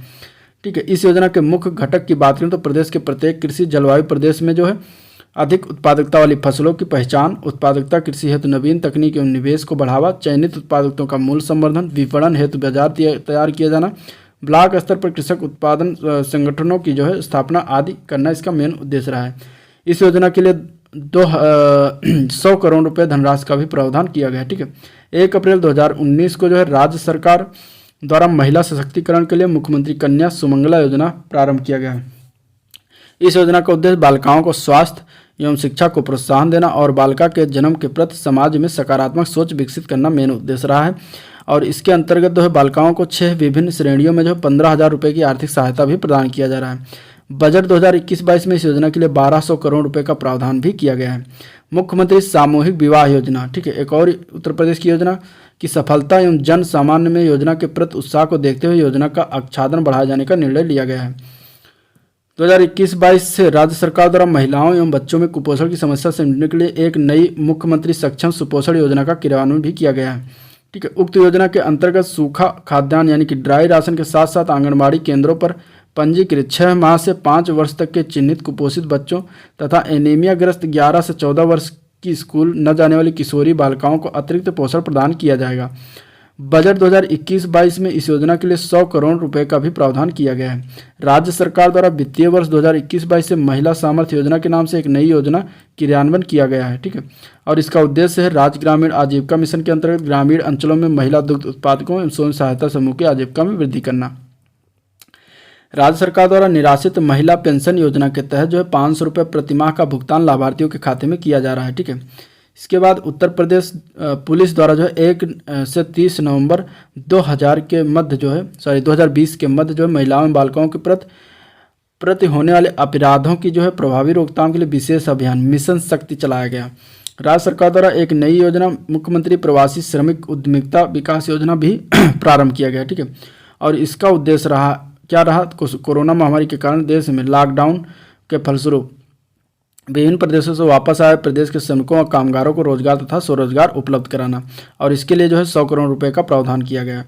राज्य सरकार द्वारा मुख्यमंत्री दुर्घटना बीमा योजना शुरुआत किया गया, और इसका उद्देश्य क्या था पल्लेदार श्रमिक परिवार तथा असंगठित क्षेत्र के कर्मकारों को सामाजिक सुरक्षा प्रदान करना। इसके बाद जो है मुख्यमंत्री जन आरोग्य योजना राज्य सरकार द्वारा प्रारंभ किया गया, और इसका उद्देश्य था असंगठित क्षेत्र के श्रमिकों को सुलभ चिकित्सा सुविधा प्रदान करना मेन उद्देश्य है, और इसके लिए 100 करोड़ रुपए का भी प्रावधान किया गया। इसके बाद मुख्यमंत्री निराश्रित एवं बेसहारा गौवंश सहभागिता योजना, जो कि इसके अंतर्गत 74,000 से अधिक गौवंश इच्छुक गौपालकों को सौंपा गया। केंद्र सरकार द्वारा स्मार्ट सिटी योजना के अंतर्गत जो है चयनित 10 नगर निगमों के उपरांत शेष नगर निगम यानी कि मेरठ, गाजियाबाद, अयोध्या, फिरोजाबाद, गोरखपुर, मथुरा, वृंदावन एवं शाहजहांपुर को जो है राज्य स्मार्ट सिटी योजना के अंतर्गत स्मार्ट एवं सेफ सिटी के रूप में विकसित किए जाने का निर्णय प्रदेश सरकार द्वारा लिया गया है, और ये योजना की अवधि 5 वर्ष है, और इसका के लिए जो है बजट का प्रावधान जो है 175 करोड़ रुपए का निर्धारित किया गया। ठीक है, अगली योजना है त्वरित आर्थिक विकास योजना का उद्देश्य जो है प्रदेश में विकास कार्यों को त्वरित गति से क्रियान्वित करना है, जिसमें मुख्य रूप से ग्रामीण क्षेत्रों के अवस्थापना सुविधाओं का विकास किया जाना भी सम्मिलित है और इसके लिए जो 25 करोड़ रुपए का आवंटन किया गया है। ठीक है। मुख्यमंत्री आवास योजना जो कि ग्रामीण क्षेत्रों में जो चलाया गया, इसके अंतर्गत वित्तीय वर्ष में 16,700 लाभार्थी व वित्तीय वर्ष 2019-20 में 34,040 लाभार्थी, कुल 50,740 लाभार्थियों को निःशुल्क आवास प्रदान किया गया है। वित्तीय वर्ष 2020-21 में 30,250 आवासों का निर्माण किया जाना है और 2021-22 के बजट की योजना के लिए जो 369 करोड़ रुपए का प्रावधान भी दिया गया है। ठीक है। प्रदेश में वर्तमान में सहकारी क्षेत्र के अंतर्गत 20 दुग्ध संघों के माध्यम से दुग्धशाला विकास कार्यक्रम भी चलाया जा रहा है। 2 लाख मत्स्य पालकों को निःशुल्क प्रीमियम पर मछुआ दुर्घटना बीमा योजना जो है आच्छादित किया जाना प्रस्तावित है। ठीक है। प्रदेश सरकार ने 2019-20 में बच्चों के चिन्हीकरण और पंजीकरण के लिए जो है नामांकन के लिए 2019 में एक नवीन कार्यक्रम शारदा संचालित किया जा रहा है। ठीक है। 2021-22 में मुख्यमंत्री पर्यटन स्थलों का विकास योजना के लिए 200 करोड़ रुपए का व्यवस्था प्रस्तावित है। राज्य के प्रतिकारात्मक वनारोपण योजना जो 600 करोड़ रुपए और सामाजिक वानिकी कार्यक्रम के लिए 400 करोड़ रुपए की व्यवस्था का प्रस्ताव है। राज्य सरकार द्वारा मुख्यमंत्री व्यापारी दुर्घटना बीमा योजना के अंतर्गत जो है प्रति लाभार्थी देय धनराशि 5 लाख रुपए से बढ़ाकर 10 लाख रुपए भी कर दिया गया है। इस तरीके से अगला है एक जनपद एक उत्पाद योजना, बहुत इंपॉर्टेंट योजना है जो कि उत्तर प्रदेश सरकार की महत्वाकांक्षी योजना है। ODOP कार्यक्रम का उद्देश्य जो प्रदेश की विशिष्ट शिल्प कलाओं एवं उत्पादों को प्रोत्साहित करना। ठीक है। अब इसमें हम देख लेते हैं कि किस जिले में कौन सा उत्पाद जो है उसके लिए जाना जाता है। तो देखिए आगरा की बात करें तो चमड़ा उत्पाद के लिए, हापुड़ है जो होम फर्निशिंग के लिए जाना जाता है, अमरोहा जो है वाद्य यंत्र ODOP के तहत सेलेक्टेड है, हरदोई हैंडलूम के लिए सेलेक्टेड है, अलीगढ़ में जो है ताले एवं हार्डवेयर से संबंधित है, हाथरस हींग, औरैया जो है दूध प्रसंस्करण देसी घी से संबंधित, हमीरपुर जो है जूता का निर्माण ज़्यादा, आजमगढ़ में काली मिट्टी की जो है कलाकृतियों से संबंधित है और जौलौन में जो है हस्तनिर्मित कागज कला बनाया जाता है, अम्बेडकर नगर में वस्त्र उत्पाद, जौनपुर में ऊनी कालीन यानी कि दरी। ठीक है। अयोध्या की बात करें तो वहाँ का गुड़ फेमस, झांसी की बात करें तो वहाँ सॉफ्ट टॉयज जो है सेलेक्ट किया गया है ODOP के तहत। इसके बाद अमेठी की बात करते हैं तो यहाँ मूंज उत्पाद सिलेक्शन हुआ है। कौशाम्बी की बात करें तो खाद्य प्रसंस्करण केला जो है ODOP के तहत हुआ है। कन्नौज में इत्र फेमस है, बंदायूं जो जरी जरोदरी का काम जो होता है वहाँ पे उसके लिए जो है। इसके बाद बागपत होम फर्निशिंग के लिए जो है ये प्रोत्साहित करा जा रहा है। कुशीनगर में जो केला फाइबर उत्पाद के लिए प्रोत्साहित किया जा रहा है और बहराइच जो है गेहूं डंठल यानी हस्तकला उत्पाद के लिए है। कानपुर देहात में एल्युमिनियम बर्तन के लिए फेमस है और बरेली में जरी जरोदरी का काम होता है। कानपुर नगर में चमड़ा उत्पाद का काम, बलिया में बिंदी उत्पाद, कासगंज में जरी जरोदरी, बस्ती में काष्ठ कला, लखीमपुर खीरी में जो जनजातीय शिल्प से संबंधित काम, बलरामपुर में जो प्रसंस्करण यानी कि दाल से संबंधित, ललितपुर जरी सिल्क साड़ी से संबंधित, भदोही कालीन दरी से, लखनऊ जो चिकनकारी एवं जरी जरोदरी से संबंधित, बांदा जो है सजर पत्थर शिल्प से संबंधित है, महाराजगंज फर्नीचर, बिजनौर काष्ठ कला यानी कि लकड़ी की कलाएँ, खेल की सामग्री मेरठ फेमस है, बाराबंकी वस्त्र उत्पाद, महोबा गौरा पत्थर से प्रसिद्ध है। इसके बाद बुलंदशहर में जो है सिरेमिक उत्पाद, मिर्ज़ापुर कालीन के लिए फेमस है, कालीन भैया मिर्ज़ापुर वाले, चंदौली जो है जरी जरोदरी, मैनपुरी तारकसी कला के लिए। ठीक है। इसके बाद चित्रकूट लकड़ी के खिलौने से संबंधित, मुरादाबाद धातु शिल्प, देवरिया जो है सजावट के सामान सेलेक्ट किया गया है ODOP के तहत, मथुरा जो है सैनिटरी फिटिंग के लिए, इटावा वस्त्र उद्योग, मुजफ्फरनगर गुण जो है आपका अयोध्या में भी ये सेलेक्ट किया गया। ठीक है। एटा में घुंघरू घंटी पीतल एवं उत्पाद से संबंधित, मऊ भी वस्त्र उत्पाद। ठीक है। इसके बाद फर्रुखाबाद में वस्त्र की छपाई, पीलीभीत जो है बांसुरी के लिए, फतेहपुर में आयरन फैब्रिकेशन वर्क काम होता है, प्रतापगढ़ में खाद्य प्रसंस्करण आंवला के लिए। ठीक है। आंवला प्रतापगढ़ में सबसे ज़्यादा होता है। फिरोजाबाद में जो कांच के उत्पाद सबसे ज़्यादा होते हैं, फिरोजाबाद की चूड़ियाँ जो फेमस है, प्रयागराज में मूंज उत्पाद फेमस। इसके बाद गौतम बुद्ध नगर में रेडीमेड गारमेंट का काम ज़्यादा होता है, रायबरेली में काष्ठ कलाएँ फेमस है। ठीक है। गाजीपुर में जूट बाल और हैंगिंग फेमस है, रामपुर में पेंच वर्क के साथ एप्लिक वर्क जरी पैचवर्क का भी काम फेमस। गाजियाबाद अभियांत्रिकी सामग्री के लिए जो है सिलेक्ट हुआ है, संत कबीरनगर ब्रासवेयर, गोंडा में जो है दाल के लिए, शाहजहांपुर जरी जरोदरी, गोरखपुर में टेराकोटा, शामली में लौह कला, इसके बाद श्रावस्ती में जनजातीय शिल्प। ठीक है। सहारनपुर में लकड़ी की नक्काशी, सोनभद्र में कालीन, संभल में हस्तशिल्प, सिद्धार्थनगर में काला नमक चावल, सुल्तानपुर मूंज उत्पाद के लिए, सीतापुर जो है दरी, उन्नाव जरी जरोदरी और वाराणसी जो है बनारसी रेशम साड़ियों के लिए फेमस है। इसके बाद प्रमुख निर्धनता एवं रोजगार कार्यक्रम की बात कर लेते हैं। तो उसमें कार्यक्रम है स्थापना वर्ष की बात करें, उसका मेन उद्देश्य क्या रहा है, ठीक है।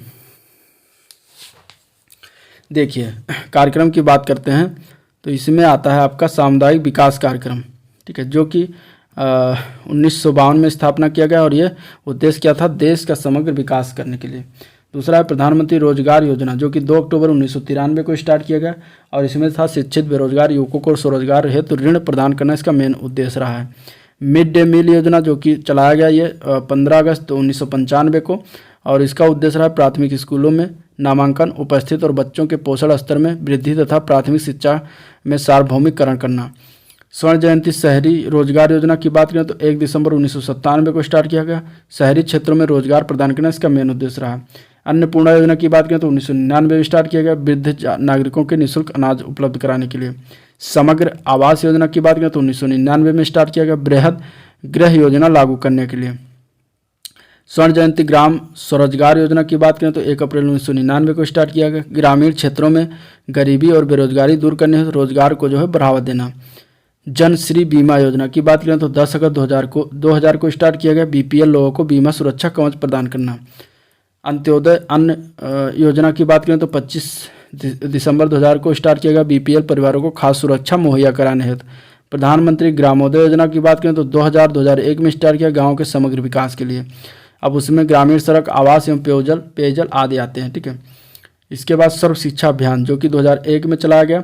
6 से 14 वर्ष के वर्ग के सभी बच्चों को 2010 तक 8वीं तक की निःशुल्क एवं गुणवत्ता युक्त प्राथमिक शिक्षा उपलब्ध कराना मेन उद्देश्य रहा इस योजना का। संपूर्ण ग्रामीण रोजगार योजना की बात करें तो 25 सितंबर 2001 को स्टार्ट किया गया। समाज के कमजोर वर्गों के लिए रोजगार की उपलब्धता और सुनिश्चित करना, ठीक है। वाल्मीकि अंबेडकर योजना, जो कि 2001 को स्टार्ट किया गया, वाल्मीकि अंबेडकर योजना, और ये जो है शहरी स्लम जनसंख्या वाले क्षेत्रों में स्वच्छ आवास उपलब्ध कराना इसका मेन उद्देश्य रहा। निर्मल भारत योजना की बात करें तो 15 अगस्त 2003 को स्टार्ट किया गया निर्मल भारत योजना को, और ये जो है मलिन बस्तियों में सामुदायिक शौचालय की सुविधा कराना इसका मेन उद्देश्य रहा, ठीक है। स्वजल धारा योजना जो है 2002 को स्टार्ट किया गया। ग्राम पंचायतों के माध्यम से कुएं, बावड़ी और हैंडपंप लगाने की सुविधा उपलब्ध कराना इसका मेन उद्देश्य रहा इस योजना का। जननी सुरक्षा योजना, जो कि 12 अप्रैल 2005 को स्टार्ट किया गया। गर्भवती महिलाओं को शिशु जन्म तथा आवश्यक चिकित्सा सुविधाएं देते हुए बच्चे के जन्म पर नगद सहायता प्रदान करना इसका मेन उद्देश्य रहा है जननी सुरक्षा योजना का, ठीक है। इसके बाद निर्मल ग्राम पुरस्कार योजना 2003 में स्टार्ट किया गया। स्वच्छता के क्षेत्र में अच्छा कार्य करने वाली त्रिस्तरीय पंचायतों को पुरस्कृत कर प्रोत्साहित करना मेन इसका उद्देश्य रहा। ग्रामीण क्षेत्रों में शहरी सुविधाओं की कार्यक्रम उपलब्धता की बात करें, पूरा योजना, जो कि 2004-05 में चलाया गया। इसमें ग्रामीण क्षेत्रों में सर्वोच्च सुविधा उपलब्ध करना इसका मेन उद्देश्य रहा। हरियाली योजना 2003 में स्टार्ट किया, ग्रामीण क्षेत्रों में वृक्षारोपण को प्रोत्साहन देने के लिए। वंदे मातरम योजना 14 जनवरी 2004 को चलाया गया। पिछड़े एवं गरीब वर्ग के बच्चों, गर्भवती महिलाओं को जो है स्वास्थ्य संबंधी सुविधाएं उपलब्ध कराना मेन उद्देश्य रहा। जवाहर नेहरू राष्ट्रीय शहरी नवीनीकरण योजना की बात करें 2005 में स्टार्ट किया गया। शहरी अवस्थापना का विकास करना इसका मेन उद्देश्य रहा है। भारत निर्माण योजना जो है 2005-06 में स्टार्ट किया गया। ग्रामीण अवस्थापना करना, सर्वांगीण तथा व्यापक विकास योजना उपलब्ध कराना मेन उद्देश्य रहा है। आम आदमी बीमा योजना की बात करें 2007-08 में स्टार्ट किया गया। भूमिहीन ग्रामीण परिवार के मुखिया व व्यक्ति की बीमा करना, ठीक है। राष्ट्रीय ग्रामीण पेयजल योजना की बात 2009 में स्टार्ट किया गया। ग्रामीण क्षेत्रों में जो है पेयजल सुविधा उपलब्ध कराना। मनरेगा इंपॉर्टेंट है, 2 अक्टूबर 2009 को स्टार्ट किया गया। संपूर्ण ग्राम रोजगार योजना तथा काम के बदले अनाज योजना को मिलाकर ग्रामीण क्षेत्रों में काम का अधिकार देना इसका मेन उद्देश्य रहा है। डिजिटल इंडिया, जो कि 21 अगस्त 2014 को स्टार्ट किया गया, डिजिटल साक्षरता एवं सेवा का विस्तार करने के लिए। सांसद आदर्श ग्राम योजना 11 अक्टूबर 2014 को स्टार्ट किया गया। सांसदों द्वारा गांव को गोद लेकर उनका समग्र विकास किया जाना मेन उद्देश्य रहा था। दीनदयाल उपाध्याय श्रमयोग जयते कार्यक्रम 16 अक्टूबर 2014 को स्टार्ट किया गया। श्रमिकों के लिए रोजगार एवं कौशल विकास करना इसका मेन उद्देश्य रहा, ठीक है। इसके बाद योजना आती है पहल योजना की बात करें तो 1 जून 2013 को स्टार्ट किया गया। प्रत्येक हस्तांतरित लाभ योजना के द्वारा एलपीजी सब्सिडी का प्रत्यक्ष लाभ अंतरण करना इसका मेन उद्देश्य रहा। मिशन इंद्रधनुष। मिशन इंद्रधनुष 25 दिसंबर 2014 को स्टार्ट किया गया और ये टीकाकरण से संबंधित है। हृदय योजना, हृदय योजना जो है ये 21 जनवरी 2015 को शुरुआत किया गया और ये ऐतिहासिक इमारतों का संरक्षण एवं उनके पुनरुद्धार के लिए संबंधित है। सुकन्या समृद्धि योजना की बात करें तो 22 जनवरी 2015 को स्टार्ट किया गया। 10 वर्ष से कम उम्र की लड़कियों के बैंक खाता खोलने हेतु ये शुरुआत किया गया। अमृत योजना, अमृत योजना जो 25 जून 2015 को शुरुआत किया गया। 1 लाख से अधिक जनसंख्या वाले 500 से अधिक शहरों में आधारिक संरचना अन्य सुविधाओं को जो है विकास करना इसका मेन उद्देश्य रहा है। प्रधानमंत्री डिजिटल साक्षरता अभियान की बात करें, ग्रामीण डिजिटल साक्षरता अभियान 8 फरवरी 2017 को स्टार्ट किया गया और ये जो है ग्रामीण परिवारों को 6 करोड़ व्यक्तियों की डिजिटल साक्षर बनाना इसका मेन उद्देश्य रहा है। उदय योजना, उदय योजना 2015 में शुरुआत किया गया। सार्वजनिक क्षेत्र की विद्युत वितरण कंपनियों के घाटों से उबारने के लिए शुरुआत किया गया था। ठीक है। स्टार्टअप इंडिया 16 जनवरी 2016 को नए उद्यमों को बढ़ावा देने के लिए शुरुआत किया गया था।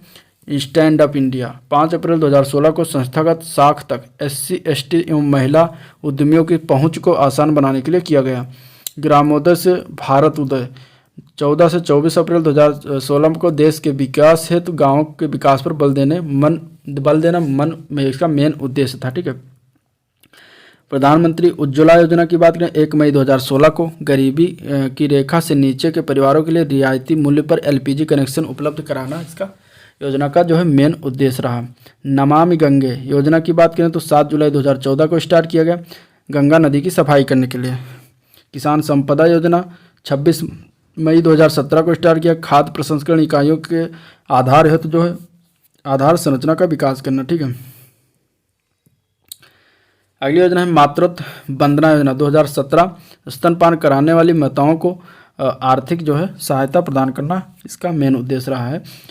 एग्री उड़ान 2017 में स्टार्ट किया गया, किसानों की बिजनेस स्किल्स और खेती में नए प्रयोग को बढ़ावा देने के लिए। जीरो हंगर कार्यक्रम 16 अक्टूबर 2017 को शुरुआत किया गया और इसमें गोरखपुर उत्तर प्रदेश, ठाणे महाराष्ट्र, कोरापुट उड़ीसा में सन 2030 तक भूख को समाप्त करने के लिए पायलट परियोजना है। राष्ट्रीय कृषि विकास योजना यानी कि रफ्तार 1 नवंबर 2017 को स्टार्ट किया गया, कृषि क्षेत्र में निवेश को बढ़ावा देने के लिए।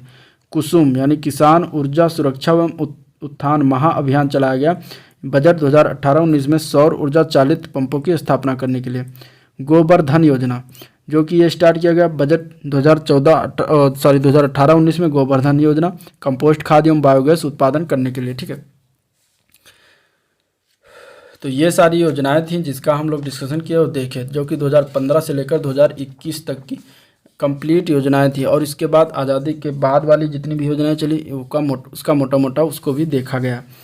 तो इस तरीके से अब ये योजना परियोजना समाप्त होती है। अब इसके बाद अब इसमें देखेंगे अभ्यास प्रश्न। ठीक है, जो कि स्टार्ट करेंगे। इसमें लगभग 75 क्वेश्चन है जो कि आपके एग्जाम्स के लिए बहुत इंपॉर्टेंट है। तो चलिए देखते हैं। क्वेश्चन नंबर 1 है, गंगा एक्सप्रेस वे की आधारशिला जो है शाहजहाँपुर में प्रधानमंत्री ने कब रखा है? गंगा एक्सप्रेस वे योजना की आधारशिला तो ये रखा गया था 18 दिसंबर 2021 को। आंसर इसका बी पार्ट हो जाएगा 18 दिसंबर 2021। अगला क्वेश्चन है, उत्तर प्रदेश में आत्मनिर्भर कृषक समन्वित विकास योजना किस वित्तीय वर्ष से लागू की गई है? तो ये लागू किया गया था 2021-22 से। तो आंसर इसका बी पार्ट से हो जाएगा 2021-22। नेक्स्ट क्वेश्चन, श्रेष्ठ योजना की शुरुआत जो है कब हुई? तो श्रेष्ठ योजना की शुरुआत 6 दिसंबर 2021 को हुआ। ठीक है। मुख्यमंत्री बाल सेवा योजना का संबंध किस राज्य से है? तो मुख्यमंत्री बाल सेवा योजना जो है ये उत्तर प्रदेश राज्य द्वारा चलाया गया है। तो आंसर इसका डी पार्ट से हो जाएगा उत्तर प्रदेश। महात्मा गांधी नरेगा के अंतर्गत रोजगार में महिलाओं की भागीदारी कितनी है? तो नरेगा के अंतर्गत महिलाओं की भागीदारी बात करें रोजगार में तो 53.5% है। आंसर इसका डी पार्ट से हो जाएगा। अगला क्वेश्चन है, राष्ट्रीय ग्रामीण पेयजल कार्यक्रम का एक हिस्सा है, इसमें से कौन ये जो किसका हिस्सा है? तो ये हिस्सा है भारत निर्माण का। ठीक है, आंसर इसका बी पार्ट से हो जाएगा भारत निर्माण का। क्वेश्चन नंबर 7 है, हाल ही में कृषि मंत्रालय द्वारा किसान पायलट कार्यक्रम शुरू किया गया, यह किससे संबंधित है? तो ये जो है किसान पायलट फसल बीमा के वितरण से संबंधित है। तो आंसर इसका बी पार्ट से हो जाएगा फसल बीमा वितरण के लिए। अगला क्वेश्चन है, निम्नलिखित में से कौन सा एक त्वरित अवस्थापना विकास कोष के अंतर्गत सम्मिलित नहीं है? तो ये जो है ग्रामीण उद्योग जो है त्वरित अवस्थापना विकास कोष के अंतर्गत सम्मिलित नहीं है। बाकी ग्रामीण जलापूर्ति, ग्रामीण सड़कें और ग्रामीण विद्युतीकरण ये तीनों सम्मिलित हैं। अगला क्वेश्चन है प्रधानमंत्री ग्रामोदय योजना का ध्येय क्या है? तो प्रधानमंत्री ग्रामोदय योजना का जो ध्येय है वो ग्रामीण आवश्यकताओं की पूर्ति जैसे कि प्राथमिक शिक्षा, स्वास्थ्य रक्षण, पेयजल, आवास, ग्रामीण सड़कें आदि। इसका आंसर ए पार्ट सी हो जाएगा। अगला क्वेश्चन है महात्मा गांधी राष्ट्रीय ग्रामीण रोजगार गारंटी अधिनियम के अंतर्गत लाभ प्राप्त करने का पात्र कौन कौन से लोग प्राप्त करते हैं? तो ये इसमें जो है प्रधानमंत्री महात्मा गांधी राष्ट्रीय ग्रामीण रोजगार गारंटी अधिनियम के अंतर्गत जो है किसी भी परिवार के वयस्क सदस्य प्राप्त कर सकते हैं। तो इसका आंसर डी पार्ट सी हो जाएगा। क्वेश्चन नंबर 11 है राष्ट्रीय ग्रामीण रोजगार गारंटी कार्यक्रम के अंतर्गत एक वर्ष में कितने दिन के लिए रोजगार की गारंटी दी जाती है या दी गई है? तो 100 दिन की रोजगार की गारंटी दी गई है। तो आंसर इसका बी पार्ट सही हो जाएगा, 100 दिन। अगला क्वेश्चन देखते हैं। तो पंचायती राज व्यवस्था में न्याय पंचायतों को किसी को बंदी बनाए जाने की सजा देने का अधिकार निम्न में से किस राज्य में है? तो ये जो है बिहार राज्य में है। तो आंसर इसका ए पार्ट से हो जाएगा, बिहार। अगला क्वेश्चन नंबर 13 है निम्न भारतीय राज्यों में से किसमें पंचायती राज व्यवस्था संस्था जो है नहीं है? तो नागालैंड में अभी पंचायती राज व्यवस्था जो संस्था है वो व्यवस्था वहाँ पर नहीं है। तो आंसर सी पार्ट से ही हो जाएगा। किस वित्तीय वर्ष के संघीय बजट में कृषि वर्षा बीमा योजना को लागू किया गया था? तो ये लागू किया गया था 2004-05 वित्तीय वर्ष के बजट में। तो आंसर ए पार्ट इसका सही हो जाएगा, 2004-05। अगला क्वेश्चन है सांसद स्थानीय क्षेत्र विकास योजना जो है में सांसद को अपने क्षेत्र के विकास हेतु कितने रुपए व्यय निर्धारित है? तो 5 करोड़ वार्षिक व्यय निर्धारित है। तो आंसर इसका बी पार्ट से हो जाएगा, 5 करोड़ वार्षिक। उत्तर प्रदेश में किसान मित्र योजना का आरंभ कब किया गया था? तो ये किया गया था 18 जून 2001 को। तो डी पार्ट इसका सही हो जाएगा। राष्ट्रीय ग्रामीण स्वास्थ्य मिशन का शुभारंभ कब हुआ? तो ये शुभारंभ हुआ 12 अप्रैल 2005 को। ठीक है। किसान दिवस मनाया जाता है, कब मनाया जाता है, किस दिन को मनाते हैं? तो 23 दिसंबर को हर वर्ष मनाते हैं। कृषि श्रमिक सामाजिक सुरक्षा योजना कब प्रारंभ किया गया? तो ये प्रारंभ किया गया था 1 जुलाई 2001 को। ठीक है। निम्नलिखित में से कौन सा कथन जो है स्वजल धारा योजना के लिए सही है? तो स्वजल धारा योजना के लिए जो है ये केंद्र और स्थानीय समुदाय के स्वामित्व में है। तो आंसर इसका यही सी पार्ट ही सही हो जाएगा कि केंद्र एवं स्थानीय स्वामित्व के समुदायों के जो है स्वामित्व में आती है। राष्ट्रीय कृषि बीमा योजना कब लागू हुआ? तो ये लागू हुआ सन 2000 में। ठीक है। आंसर इसका डी पार्ट से हो जाएगा 2000। गोकुल ग्राम योजना निम्नलिखित में से किस राज्य से संबंधित है? तो गोकुल ग्राम योजना जो है ये गुजरात राज्य से संबंधित है। तो सी पार्ट इसका सही हो जाएगा, गुजरात। राज्य ग्राम विकास संस्थान कहाँ पर स्थापित किया गया है? तो यह स्थापित किया गया है लखनऊ उत्तर प्रदेश में। भारत में भूमि सुधार के किस कार्यक्रम को सर्वाधिक सफल समझा जाता है? तो इसका आंसर हो जाएगा मध्यस्थों यानी जमींदारों का उन्मूलन के कार्यक्रम को जो है सर्वाधिक सफल समझा जा सकता है, क्योंकि अब मध्यस्थ यानी जमींदारों का उन्मूलन लगभग हो ही चुका है। अगला क्वेश्चन है स्वर्ण जयंती ग्राम स्वरोजगार योजना कब शुरू किया गया? तो ये शुरुआत किया गया था अप्रैल 1999 में। ठीक है। स्वरोजगार योजना स्वर्ण जयंती वाला तो ये 1999 में स्टार्ट किया गया था। स्वर्ण जयंती ग्राम स्वरोजगार योजना किसमें शामिल नहीं किया गया था? निम्नलिखित में से कौन जो है स्वर्ण जयंती ग्राम स्वरोजगार योजना में शामिल नहीं किया गया था? तो देखिए इसका आंसर हो जाएगा JRY। ठीक है। जवाहर रोजगार योजना को इसमें शामिल नहीं किया गया था। बाकी इरडा, ट्राइसम और ड्वाकरा को जो है इसमें शामिल कर दिया गया था। अगला क्वेश्चन है उत्तर प्रदेश मुख्यमंत्री ग्रामोद्योग योजना कब शुरुआत किया गया? तो ये शुरुआत किया गया था 2005। आंसर इसका बी पार्ट से हो जाएगा।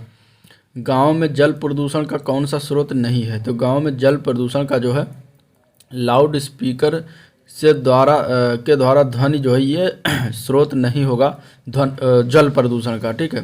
क्योंकि लाउड स्पीकर से द्वारा जो ध्वनि निकलेगा उससे ध्वनि प्रदूषण होगा। ठीक है। जल प्रदूषण का उससे कोई लेना देना नहीं। बाकी भूमि कटाव, पशुओं के जलाशयों में नहाने से मानव अवशिष्ट व वहित मल द्वारा इससे जल प्रदूषण होता है। अगला क्वेश्चन है राष्ट्रीय एकता समिति का गठन कब हुआ था? तो इसका गठन किया गया था 1967 ईस्वी में। तो आंसर इसका ए पार्ट से हो जाएगा। सीमांत कृषक किसे कहते हैं, इंपॉर्टेंट क्वेश्चन है। सीमांत कृषक जो है जिसके पास जो है 1 हेक्टेयर से कम भूमि हो उन्हें सीमांत कृषक कहा जाता है। तो आंसर ए पार्ट से हो जाएगा। निम्नलिखित में से कौन सा एक ग्राम विकास का एक कार्यक्रम नहीं है, इसे ठीक है इसमें से बताना है कि कौन सा एक ग्राम विकास कार्यक्रम नहीं है। तो वो है सार्वजनिक वितरण प्रणाली जो ग्राम विकास का कार्यक्रम नहीं है। बाकी सामुदायिक विकास कार्यक्रम, 10 लाख कुआं योजना, इंदिरा आवास योजना, सारे ग्रामीण विकास से संबंधित कार्यक्रम हैं। अगला क्वेश्चन देखते हैं। तो 20 सूत्रीय कार्यक्रम किस प्रधानमंत्री के कार्यकाल में आरंभ किया गया था। तो ये आरंभ किया गया था जो है इंदिरा गांधी के कार्यकाल में। तो आंसर इसका डी पार्ट से ही हो जाएगा। नेक्स्ट क्वेश्चन देखते हैं। तो निम्नलिखित में से कौन सा भूमि सुधार का कार्यक्रम है। देखिए, मध्यस्थों का उन्मूलन, काश्तकारी सुधार और खेती योग्य भूमि की सीमाबंदी, ये तीनों जो है भूमि सुधार के कार्यक्रम है। तो आंसर इसका डी पार्ट से हो जाएगा, उपयुक्त सभी। अगला क्वेश्चन है। राष्ट्रीय ग्रामीण पेयजल कार्यक्रम के अंतर्गत 2022 तक देश में हर ग्रामीण व्यक्ति को उनके घरेलू परिसरों या उनके घरों से क्षैतिज या ऊर्ध्वाधर दिशा में 50 मीटर की दूरी से कम पर कितने लीटर प्रति व्यक्ति प्रतिदिन जो है पेयजल उपलब्ध होना चाहिए। तो ये देखिए, इसमें जो है 70 लीटर प्रति व्यक्ति प्रतिदिन पेयजल उपलब्ध होना चाहिए। तो इसके तहत तो आंसर इसका बी पार्ट से हो जाएगा, 70 लीटर।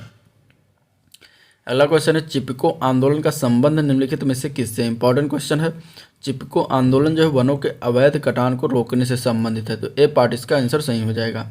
राष्ट्रीय मानसिक स्वास्थ्य कार्यक्रम यानी NMHP का प्रारंभ कब किया गया। तो ये जो है प्रारंभ इसका वर्ष 1982 में किया गया है। तो आंसर इसका ए पार्ट से हो जाएगा, 1982। स्वास्थ्य एवं परिवार कल्याण मंत्रालय द्वारा प्रारंभ खसरा रुबेला MR टीकाकरण अभियान जो है संबंध किस वर्ग के आयु से है। तो इसका संबंध जो है 9 माह से 15 वर्ष के मध्य जो बच्चे होते हैं उनको जो है खसरा रुबेला MR टीकाकरण किया जाता है। तो आंसर इसका ए पार्ट से हो जाएगा, 9 माह से 15 वर्ष के बच्चों। अगला क्वेश्चन है। निम्नलिखित में से भारत अभियान का संबंध निम्नलिखित में से किससे, निर्मल भारत अभियान का संबंध जो है निम्नलिखित में से किससे है। तो निर्मल भारत का अभियान जो है गाँव में स्वच्छ शौचालय एवं स्वच्छ वातावरण के विकास से संबंधित है। ठीक है, तो इसका आंसर जो है सी पार्ट से ही हो जाएगा। अगला क्वेश्चन है। केंद्र सरकार द्वारा कृषि मजदूर सामाजिक सुरक्षा योजना की शुरुआत कब की गई थी। तो कृषि मजदूर सामाजिक सुरक्षा योजना की शुरुआत जो है केंद्र सरकार द्वारा 1 जुलाई 2001 को किया गया था। सी पार्ट इसका आंसर सही है। अंत्योदय योजना के अंतर्गत निम्नलिखित में से किस संवर्ग के किस परिवारों को जो है शामिल किया जा सकता है।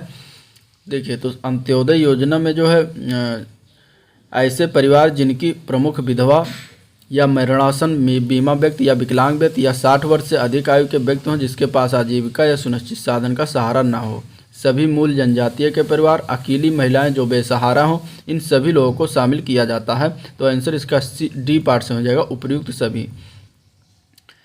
बहुउद्देशीय स्वास्थ्य कार्यकर्ता योजना, ठीक है, निम्नलिखित में से किस समिति के सिफारिशों पर की गई थी। तो ये जो है करतार सिंह समिति स्वास्थ्य सेवाओं के विस्तार के सिफारिशों पर किया गया था। तो आंसर इसका ए पार्ट सही हो जाएगा। अगला क्वेश्चन है। जिला स्तर पर मनरेगा कार्यक्रम जो है मनरेगा का परिचालन किस इकाई द्वारा किया जाता है। तो जिला स्तर पर मनरेगा का परिचालन जो है ये जिला ग्राम विकास अभिकरण के अंतर्गत किया जाता है। तो ये इसका आंसर जो है सी पार्ट सही हो जाएगा। अगला क्वेश्चन है। मध्याह्न भोजन कार्यक्रम, ठीक है, मध्याह्न भोजन कार्यक्रम के अंतर्गत मध्याह्न भोजन पकाने एवं परोसने व उपभोग करने में स्वच्छता का ध्यान रखने के लिए जांच पड़ताल कितनी आवृत्ति पर करनी चाहिए।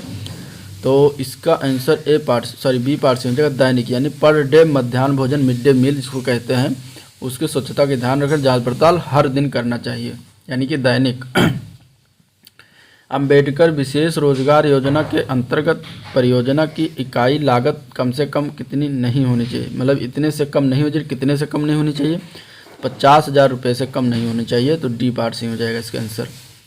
प्रधानमंत्री ग्राम सड़क योजना किस प्रधानमंत्री के जन्मदिन पर प्रारंभ किया गया था। तो ये प्रारंभ किया गया था अटल बिहारी वाजपेयी के जन्मदिन पर। तो सी पार्ट आंसर सही हो जाएगा। निम्नलिखित में से कौन सी योजना 2011 से राष्ट्रीय ग्रामीण आजीविका मिशन के रूप में चलाई जा रही है। तो ये इसका आंसर हो जाएगा स्वर्ण जयंती ग्राम स्वरोजगार योजना जो है आजीविका मिशन के रूप में चलाई जा रही है, जो कि सी पार्ट इसका आंसर सही हो जाएगा। सामुदायिक विकास कार्यक्रम कब प्रारंभ हुआ? सामुदायिक विकास कार्यक्रम आरंभ हुआ 2 अक्टूबर 1952 से, तो सी पार्ट आंसर सही हो जाएगा। निम्नलिखित में से कौन सा कार्यक्रम भूतपूर्व राष्ट्रपति डॉक्टर APJ अब्दुल कलाम की देन है? तो ये जो है पूरा कार्यक्रम जो चलाया गया था ये डॉक्टर अब्दुल कलाम द्वारा जो है सजेशन दिया गया था, ठीक है। तो आंसर ए पार्ट से हो जाएगा पूरा योजना। केंद्रीय परियोजना चमन का संबंध निम्नलिखित में से किस क्षेत्र से है? तो चमन का संबंध जो है वो कृषि क्षेत्र से संबंधित, तो आंसर ए पार्ट से ही हो जाएगा। अन्नपूर्णा योजना किस वर्ग की सहायतार्थ लागू की गई है? तो ये जो है वृद्ध नागरिकों के लिए वृद्धावस्था पेंशन के योग्य किंतु उन्हें कोई आय प्राप्त नहीं होती, इसके लिए जो है अन्नपूर्णा योजना चलाया गया था, तो आंसर ए का सी पार्ट से हो जाएगा, ठीक है। अगला क्वेश्चन है राष्ट्रीय आजीविका ग्रामीण मिशन किस कार्यक्रम का नया स्वरूप है? ठीक है, राष्ट्रीय ग्रामीण आजीविका मिशन किस कार्यक्रम का नया स्वरूप है? तो ये जो है स्वर्ण जयंती ग्राम स्वरोजगार योजना का नया स्वरूप था, तो आंसर ए पार्ट से हो जाएगा इसमें। देश का प्रथम राज्य जहां केरोसिन योजना में प्रत्यक्ष लाभ हस्तांतरण योजना को शामिल किया गया है वो कौन सा राज्य है ये बताना है। तो ये जो है झारखंड राज्य, ठीक है। आंसर इसका सी पार्ट से हो जाएगा झारखंड। स्वच्छ भारत अभियान का जो है लोगो क्या है? स्वच्छ भारत अभियान का लोगो जो है वो चश्मा है, ठीक है, गांधी जी वाला चश्मा, तो आंसर सी पार्ट से ही हो जाएगा। कमर्शियल बैंक एवं क्षेत्रीय ग्रामीण किसानों के लिए क्रेडिट कार्ड योजना कब शुरुआत किया गया? तो क्रेडिट कार्ड योजना की शुरुआत 1998 ईस्वी में किया गया था। केंद्र सरकार के महत्वाकांक्षी योजना ऊर्जा गंगा क्या है? तो ऊर्जा गंगा जो है ये गैस पाइपलाइन योजना है, परियोजना है, आंसर डी पार्ट से हो जाएगा। भारत सरकार द्वारा ग्रामीण क्षेत्रों में पेयजल आपूर्ति में तेजी लाने के लिए राजीव गांधी राष्ट्रीय पेयजल मिशन कार्यक्रम का शुरुआत किया गया। तो ये जो है 1991 में शुरुआत किया गया था, तो आंसर ए पार्ट से हो जाएगा इसका। निम्नलिखित में से कौन सा सामाजिक विकास का एक उपयुक्त सूचक नहीं है? तो सामाजिक विकास का उपयुक्त सूचक इसमें से प्रचंड बेरोजगारी में कमी ये जो है नहीं है, बाकी सामाजिक समरसता, समाज में उचित स्थान, निर्धनता के विरुद्ध संघर्ष, ये तीनों आते हैं। National food for work programme NFWP की शुरुआत कब से किया गया? तो ये शुरुआत किया गया था 14 नवंबर 2004 से। देश में ग्रामीण विकास हेतु तो प्रधानमंत्री ग्राम सड़क योजना कब शुरुआत किया गया? तो प्रधानमंत्री ग्राम सड़क योजना की शुरुआत दिसंबर 2000 में किया गया था, तो आंसर सी पार्ट से हो जाएगा। केंद्रीय ऊर्जा मंत्रालय द्वारा प्रारंभ प्रधानमंत्री सहज बिजली हर घर योजना के तहत प्रारंभ वेब पोर्टल का नाम क्या है ये बताना है। तो उस वेब पोर्टल का नाम है सौभाग्य, ठीक है, सौभाग्य हो जाएगा इसका आंसर। केंद्र सरकार की महत्वाकांक्षी प्रधानमंत्री जन धन योजना का नारा क्या है ये बताना है। तो प्रधानमंत्री जन धन योजना का नारा जो था वो है, स्लोगन था, मेरा खाता भाग्य विधाता, तो डी पार्ट इसका आंसर सही हो जाएगा। निम्नलिखित में से कौन सी योजना जो है महिला सशक्तिकरण से जुड़ी है? इसमें से बताना है महिला सशक्तिकरण से जुड़ी है कौन सी योजना? तो वो है सबला, ठीक है, सबला योजना जो है महिला सशक्तिकरण से जुड़ी है। मनरेगा कार्यक्रम में हेल्पलाइन टोल फ्री नंबर जो है वो कौन सा है? तो मनरेगा कार्यक्रम में जो टोल फ्री नंबर चलाया गया हेल्पलाइन वाला वो है 1800 180 5999। उत्तर प्रदेश में निम्नलिखित में से किस उत्पाद के लिए कृषि निर्यात क्षेत्र को अधिसूचित किया गया है? तो ये जो है आलू, आम, बासमती चावल, ये तीनों के लिए जो है सूचित किया गया है। उत्तर प्रदेश में कौन सा क्षेत्र सर्वाधिक पिछड़ा क्षेत्र आता है? सर्वाधिक पिछड़ा क्षेत्र में आता है तो वो है बुंदेलखंड क्षेत्र, ठीक है, इसका आंसर सी पार्ट से हो जाएगा। समर्थ योजना में प्रोत्साहित किया जाता है, किसको किया जाता है समर्थ योजना में प्रोत्साहित? तो विधवा, तलाकशुदा, उपेक्षित महिलाओं को तकनीकी शिक्षा प्राप्त करने के लिए जो है प्रोत्साहित किया जाता है, ए पार्ट इसका आंसर सही हो जाएगा। महात्मा गांधी ने ग्राम विकास को बढ़ावा देने के लिए निम्नलिखित में से किसे अपनाए जाने का पर बल दिया गया था गांधी जी द्वारा? तो ये जो है सत्ता का विकेंद्रीकरण पर जो है अधिकतर बल दिया था, तो आंसर बी पार्ट इसका सही हो जाएगा। अगला क्वेश्चन है निम्नलिखित में से कौन सुमेलित नहीं ये बताना है, ठीक है। देखिए 68 नंबर क्वेश्चन, निम्नलिखित में से कौन सा सुमेलित नहीं है? तो वो है सूचना पाने का अधिकार अधिनियम PV नरसिम्हा राव, ये गलत है। बाकी सामुदायिक विकास कार्यक्रम जवाहरलाल नेहरू द्वारा, और पंचायती राज संस्थाओं को संवैधानिक दर्जा राजीव गांधी जी द्वारा दिया गया। प्रधानमंत्री ग्राम सड़क योजना अटल बिहारी वाजपेयी से संबंधित है। ठीक है। सूचना पाने का अधिकार अधिनियम पीवी नरसिम्हा राव से संबंधित नहीं है। अगला क्वेश्चन है, निम्नलिखित में से किसका संबंध महात्मा गांधी राष्ट्रीय ग्रामीण रोजगार कार्यक्रम के क्रियान्वयन से नहीं है। ठीक है, तो इसमें से बताना किसका संबंध इससे संबंधित नहीं है।